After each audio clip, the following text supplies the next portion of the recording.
It comes from 1 Peter 5, verses 1 through 5. To the elders among you, I appeal as a fellow elder and a witness of Christ's sufferings, who also will share in the glory to be revealed. Now, this is Paul speaking, right? Paul. Be shepherds of God's flock that is under your care, watching over them, not because you must, but because you are willing, as God wants you to be, not pursuing dishonest gain, but eager to serve, not lording it over those entrusted to you, but being examples to the flock. And when the chief shepherd appears, you will receive the crown of glory that will never fade away. In the same way, you who are younger, submit yourselves to your elders. All of you, clothe yourselves with humility toward one another, because God opposes the proud, but shows favor to the humble. Today is Mother's Day. Mother's and Father's Day present some issues, right? And we're more aware of that now than we were some years ago when this was first proposed as a holiday, as a celebration. It's because not everybody's experience of mother is the same, right? And because there are folks who wanted to be mothers and can't. Just so many things that can happen that would cause Mother's Day to be a difficult day, possibly for you, instead of simply a celebration of your motherhood or your mother. And so today I'd like you to read with me the Mother's Day litany that was included in your bulletin. And we'll just read this together. To those who gave birth this year to their first child, we celebrate with you. To those who lost a child this year, we mourn with you. To those who are in the trenches with little ones every day and wear the badge of food stains, we appreciate you. To those who experienced loss this year through miscarriage, failed adoptions, or running away, we mourn with you. To those who walk the hard path of infertility, fraught with pokes, prods, tears, and disappointment, we walk with you. Forgive us when we say foolish things.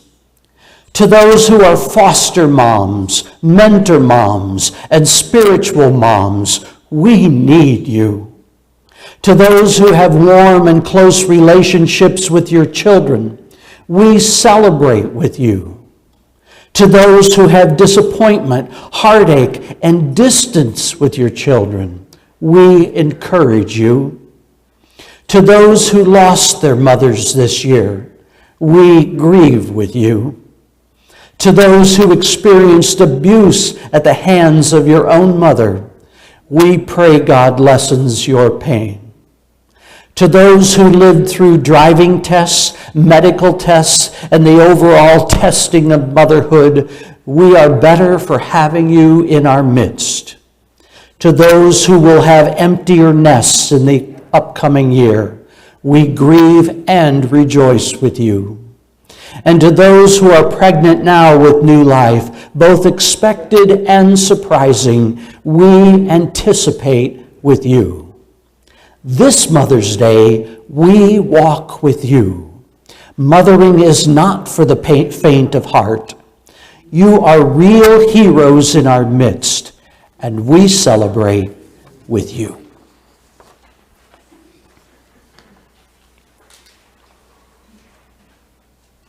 Today's sermon is another about passion. We talked about passion last week a little bit.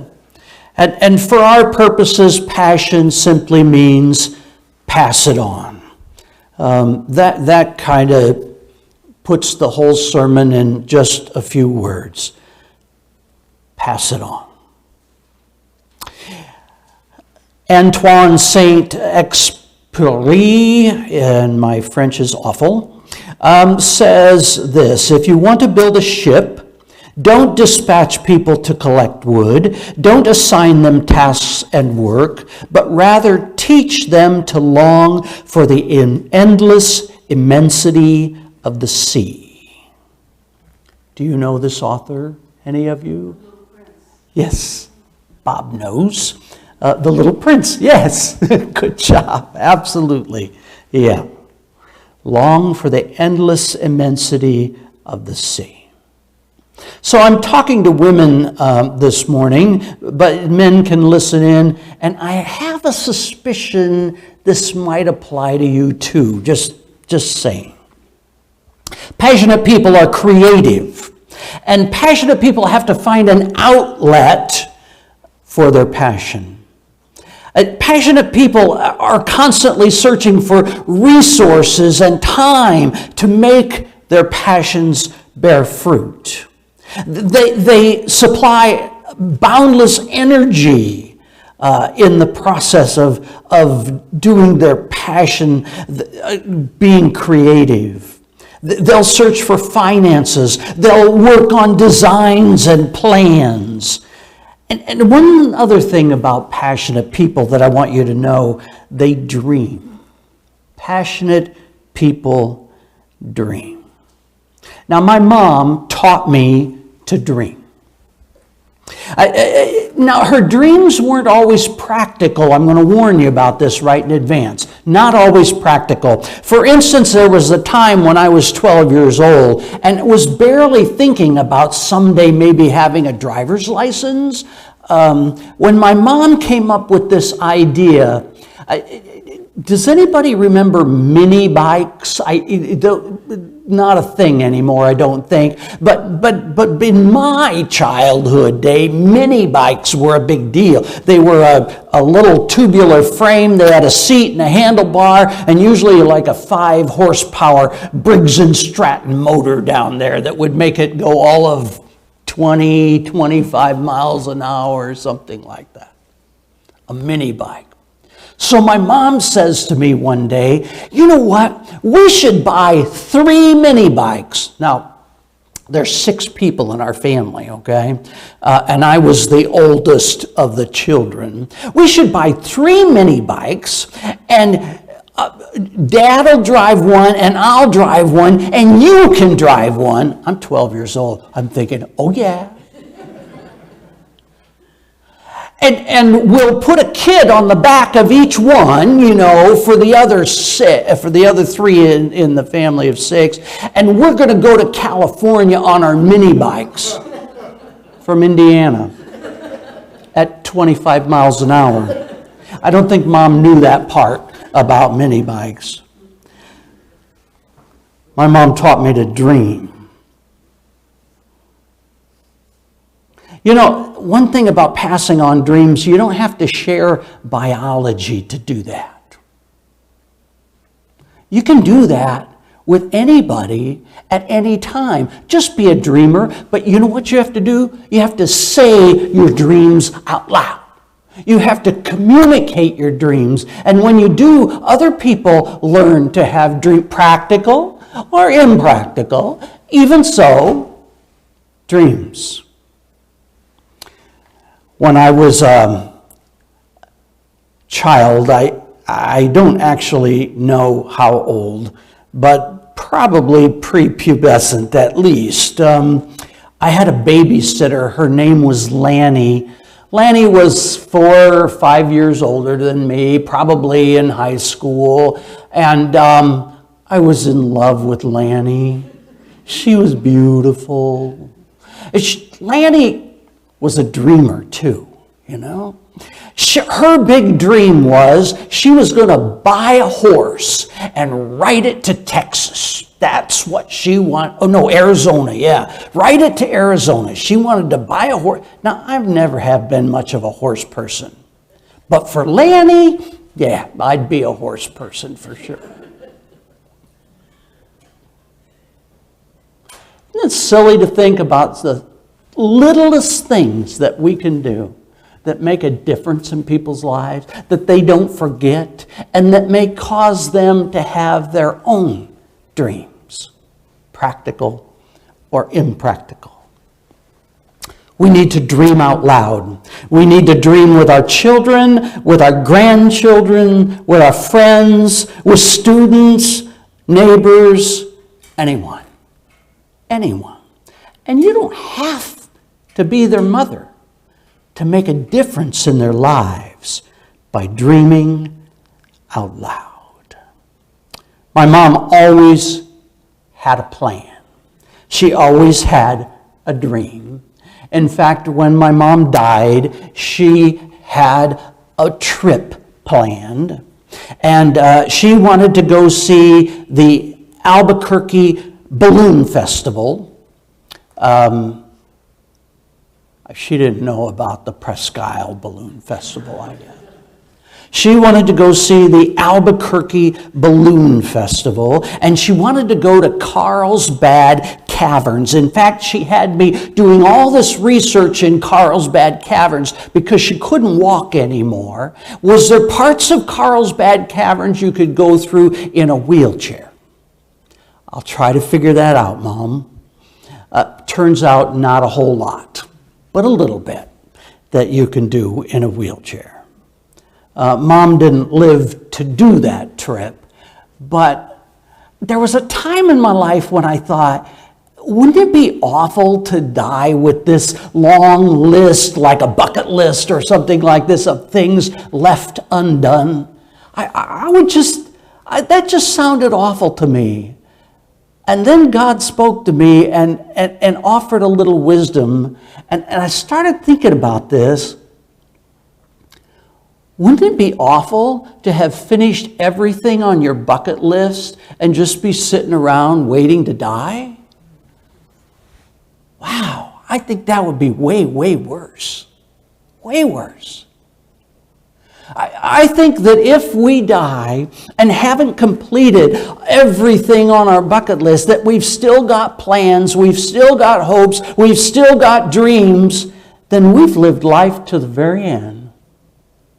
Life to the fullest. That's a good thing. Titus 2, verses 3 through 5. Likewise, teach the older women to be reverent in the way they live, not to be slanderers or addicted to much wine, but to teach what is good. Then they can urge the younger women to love their husbands and children, to be self-controlled and pure, to be busy at home, to be kind, and to be subject to their husbands, so that no one will malign the word of God. Another thing that moms do, they pass on wisdom. Wisdom. But you don't have to be a mom to do that, right? You can do that with anybody. You can pass on wisdom whether you're a mom or not a mom. You can teach others through example, and you can teach others through instruction. And whether you do that intentionally or not, you're doing it. You know that? People are watching you. They are deciding whether they want to be like you, whether they want to do the things you do. I had the most profound experience of that one day. It was a work day in the church. I was, actually, I think what we were doing is decorating the church for Christmas. And I was sitting on the front steps, taking a break. And I was sitting there with kind of leaned over. I had my elbow on one of my knees. I had my chin resting in my hand. Just contemplating the world. And all of a sudden I realized that beside me, one of the little boys of the church, maybe 3 years old, something like that, walked over and sat down on the step next to me. And he caught my attention only because he kept shuffling around while he was sitting there. And I realized what he was doing was trying to find the exact same position for his feet that my feet were in. And then he took his elbow and he moved it 3 or 4 times around till he decided he had it just in the right spot on his knee, the very same as I had my elbow on my knee. And then he kind of worked it until he decided he had the exact same position that I had. Now, can you imagine? Wow. I can't handle that level of responsibility.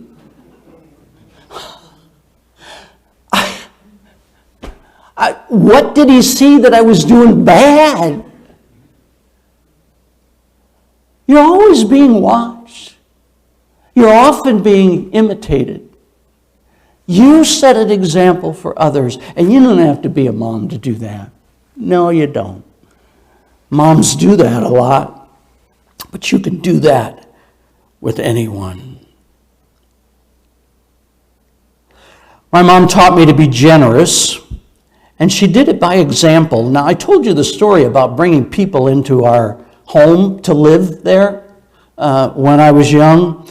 And that was one of the ways that she taught me to be generous, having these people in our home over the years. She also taught me to be generous because she would lean out the front door and say, "Dinner time!" Well, who knew how many kids would be in our front yard when Mom yelled dinner time? And it didn't matter. You know what? They all piled in the house. Mom made them all wash their hands, and their face. And we found enough chairs and plates, and everybody ate.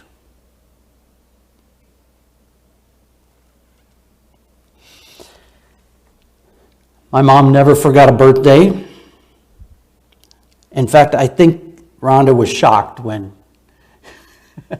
she found out how big a deal that was in our family. We gifted for birthdays, for anniversaries, for holidays, for graduations, for every occasion you can imagine. And you don't have to be a mom to set that kind of an example. My mom instructed me, if you will, to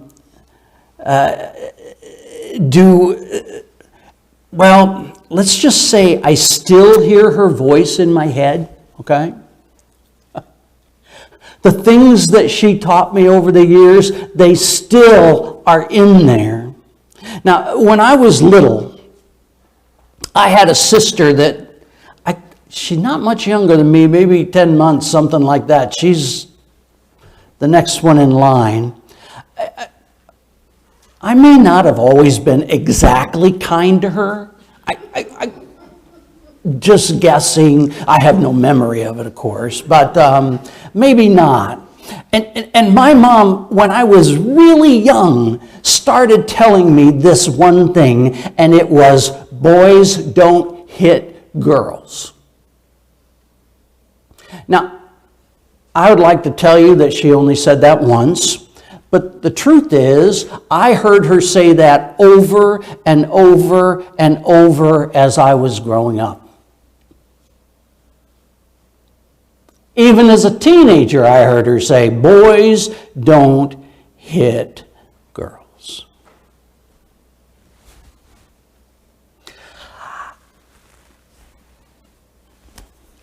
Actually, I think I learned not to hit anyone.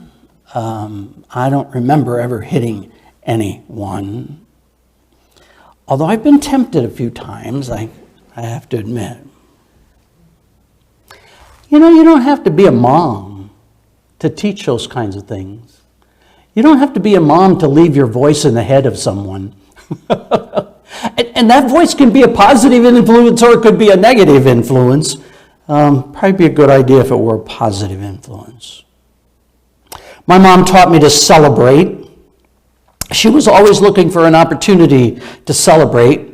Any excuse, a picnic in the park, a bonfire in the backyard. We called them bonfires. Boy, we'd pile up the brush for weeks and have this huge fire in the backyard. They'd try to roast hot dogs over it, but you couldn't get close enough, It was like too big. A party after an event at school where invite your friends, have them come over. She always was looking for an occasion to break out the punch bowl. Do you remember punch bowls? I don't think they're a thing anymore, but when I was a kid, punch bowl was a big deal, You had to put soda and sherbet.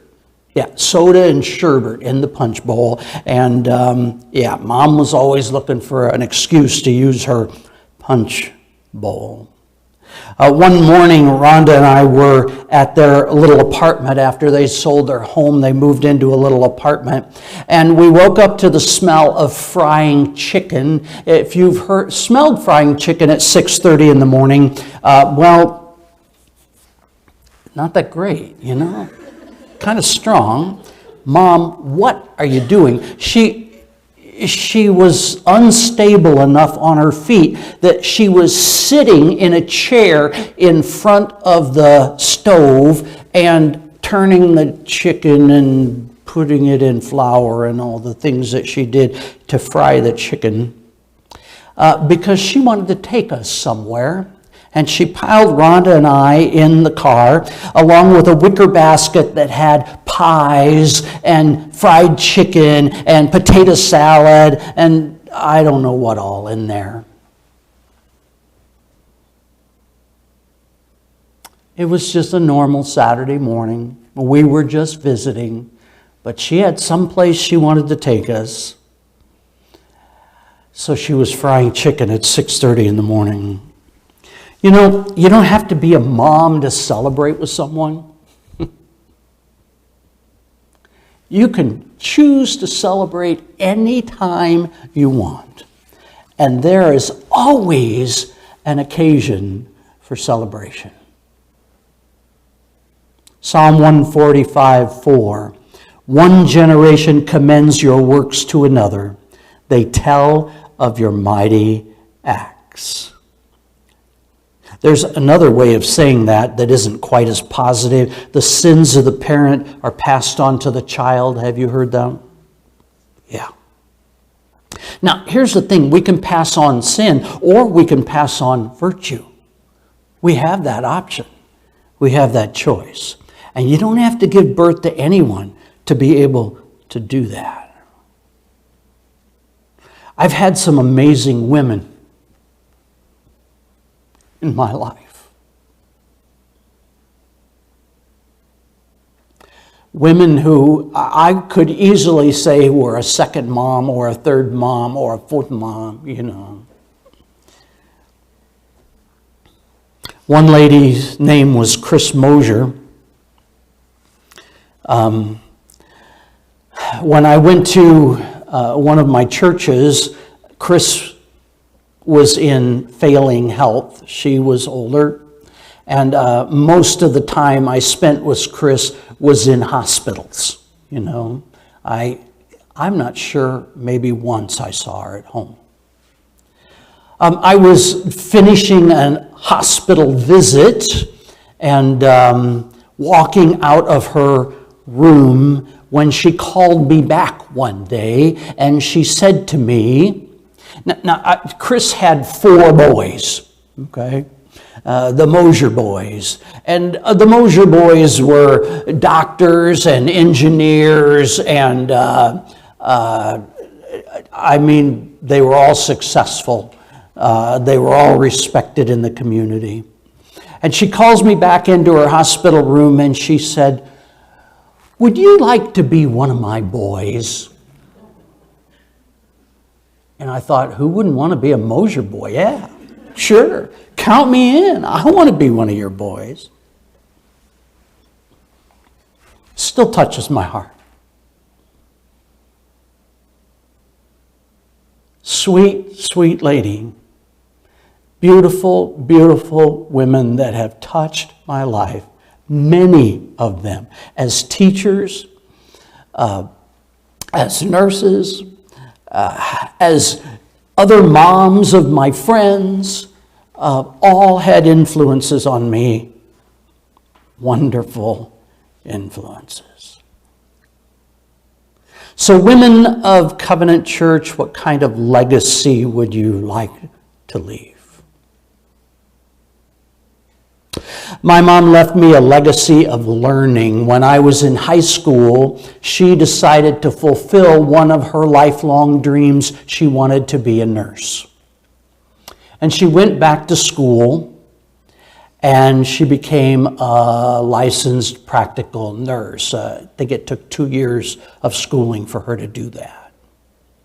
And then when I was long out of high school, sometime in her 40s, she went back to school again to become a registered nurse. In my early 40s, I think I was 41, I went to seminary.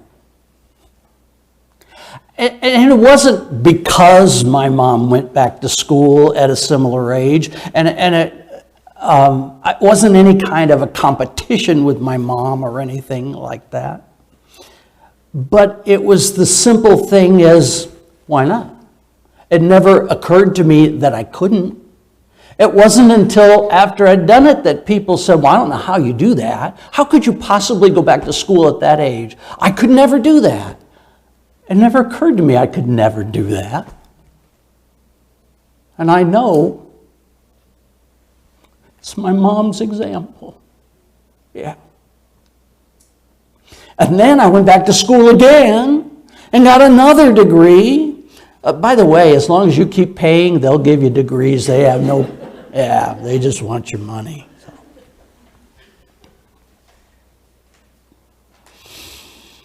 Psalm 71:18, even when I am old and gray, do not forsake me, my God, till I declare your power to the next generation, your mighty acts to all who are to come. My mom learned to dream from her mom. My grandma, on her 80th birthday, fulfilled one of her lifelong dreams. She had always wanted to ride in a hot air balloon. And so, as her 80th birthday present from my folks, she crawled into a wicker basket and headed out across the skies. Dad chased her with his car the best he could, so that he was there when she sat down in a farmer's field. And then, what do you suppose happened? There was a celebration, of course, because it was her first balloon ride and her only balloon ride. No matter what age, my admonition to you today is be a mom to someone. I think that one of our great responsibilities as Christians is to be mentoring all the time. I think we're supposed to be pouring our lives into the lives of others. And it doesn't take biology to do that, folks. Not at all. There's always someone who needs what you have, needs to know what you know, and needs to feel the joy that you feel. Pass on passion. Passion. It's important. God bless.